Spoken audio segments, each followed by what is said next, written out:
ஆண்டவராகிய இயேசு கிறிஸ்துவின் நாமத்தினாலே உங்களுக்கு அன்பின் வாழ்த்துக்கள். 1 சாமுவேல் 9ஆம் அதிகாரம் 17ஆம் வசனத்தில் கர்த்தர் சொல்லுகிறார், இதோ நான் உனக்கு சொல்லியிருந்த மனுஷன் இவனே, இவன்தான் என் ஜனத்தை ஆளுவான் என்று சொல்லுகிறார். சாமுவேல் சவுலை பார்த்த உடனே தேவன் சொன்ன வார்த்தை இது.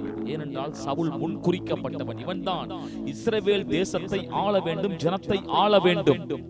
இவனை நீ அபிஷேகம் பண்ணு என்று ஆண்டவர் இப்பொழுது தெளிவாய் சொல்லுகிறார். முன்குறிக்கப்பட்ட ஜனம் அபிஷேகம் பண்ணப்பட வேண்டும். இந்த நாளிலும் கூட தேவனுக்கு அவருடைய வேலையை செய்யும்படியாக பிரித்தெடுக்கப்பட்டு தேவன் உங்களை கொண்டு சில காரியத்தை செய்ய திட்டமிட்டு அதை உங்களுக்கு சொல்லி அதை முன்குறித்திருப்பாரானால் பாருங்கள், அன்றைக்கு அந்த சவுலை முன்குறித்து அபிஷேகம் செய்தார். அதே போல இன்றைக்கு தேவன் உங்கள் அந்த வேலைக்கு ஏற்ற அபிஷேகத்தை உங்களுக்கு கொடுத்து அந்த வேலையை உங்கள் மூலமாக இந்த உலகத்தில் அவர் செய்து முடிப்பார்.